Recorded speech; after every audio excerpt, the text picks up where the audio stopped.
Hello, linear algebra student. This video is for chapter 4.6 part 2. Continue with discussion of rank theorem. We defined what rank is in the last videos and also figure out how to find row space. So what is rank? By definition, rank is the dimension of column space, but actually it's the same as row space. Why? Because when you figure out row space and column space, they are all based on prefix position. In column, you look at from a column's point of view. In row, you're looking at row point of view, but you have the same number because they're counting the prefix position, so that's equal. So commonly, we just call it rank, which is the dimension of column space as well as row space. And then, so this is the first part. The second part is the rank A equal, because rank A equals the prefix position and satisfy this equation also. The second fact is rank A plus dimension of no A is n. Why? Because if you have a n times m times n systems equal to A, so you would have m rows, right? And then n columns. Some of them are prefix position, like this and this, but some are not. So these that are non-prefix position will be free variable, right? So the free variable corresponds to the null space free variable. So when you add them together, the prefix columns and the free variable, they would exactly be n columns. So this is the kind of the discussion. So since the number of prefix position is the number of entries in the basis of A and column A and row A, so dimension of column A and row A is called rank A. The dimension of null A is equal to the number of free variable in RREF, which correspond to the non-prefix columns in REF or RREF. And prefix position plus non-prefix columns would equal to n, so rank A plus dimension of null A is equal to n. So if your dimension of null A is 2 and your rank is 2, then your whole matrix is 4. Like the number of columns will be 4. And I think we kind of talked about this in the last video. So in 4.5 or 4.4. Refer to the above example that we did when we talk about in the first column in the last video. You can see that column A and row A has dimension 3. They all both bases are 3 vectors in the basis, but now A has a dimension 1. Dimension equal to 1. Example 2. So let's look at this. This is no calculation, but just look at the numbers. If matrix A is 5 times 4 matrix, that means 1, 2, 3, 4, 5, but then down is 4. 4 variable 1, 2, 3, 4. So you have 4 variable in a null space, but 5 entries in column space. And they say the null space is two-dimensional. That means you have 2 free variable. And looking at vertically, that means you have 2 prefix position, prefix columns, right? Columns is the one that tells you. And if you have 2 prefix column, what is rank A then? Rank A is 2. Right?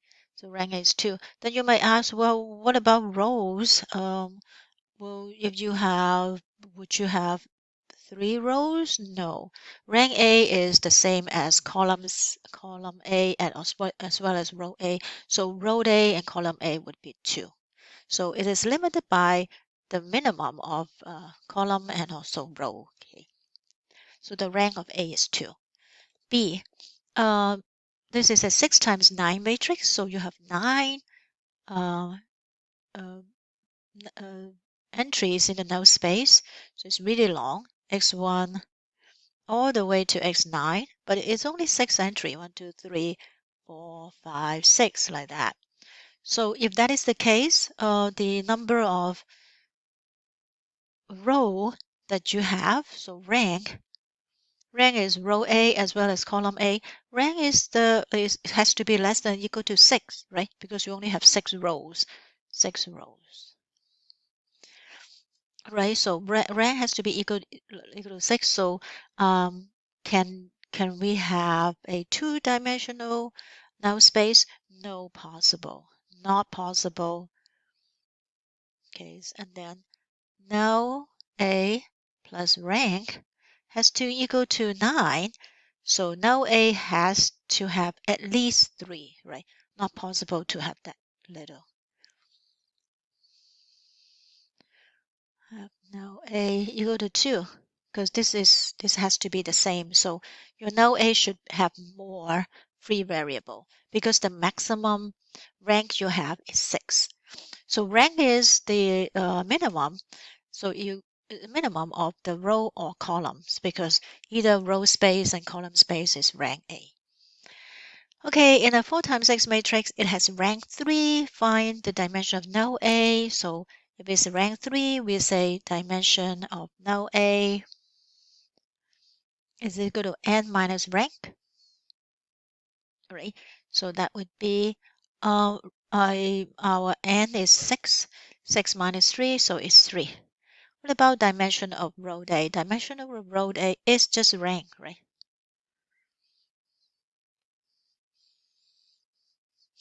So it's equal to 3.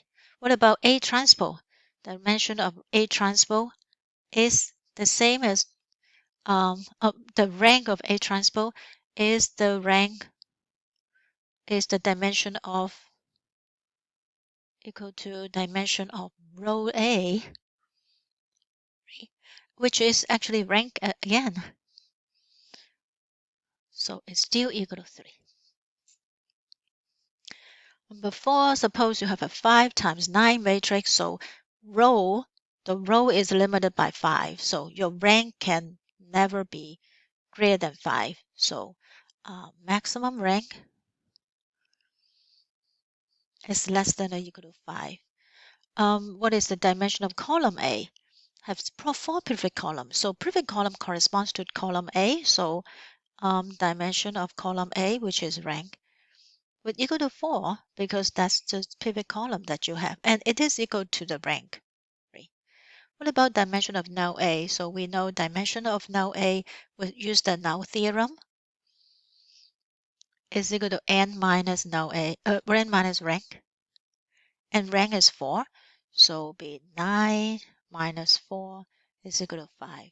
So there's a lot more entries in null A. The next example, if A is a 4 times 6 matrix, what is the largest possible rank of A? We know rank is equal to column A or equal to row A's dimension, right? I should say dimension. It's not equal. It's just a dimension. And how many rows that I have? I only have 4 rows, so the largest possible is equal to 4, right? So this one is equal to 4 column. I could have 6 column, but it is limited by row A, so it's 4. So you look at the minimum between these two. The largest possible rank is 4. If A is 6 times 4, what is the largest possible rank as 4? So I have 6 rows, so a row I could have more, but because I have 4 columns, so the maximum is equal to the dimension of column A as well as the dimension of row A, but row is limited by column is limited by 4, so this is still just 4. So even if you have more row, it cannot help you to have a high rank. So I'm going to do the next page with a new video that talks about how we can use the dimension of null A and also rank to figure out if a non-homogeneous equation has all possible solutions.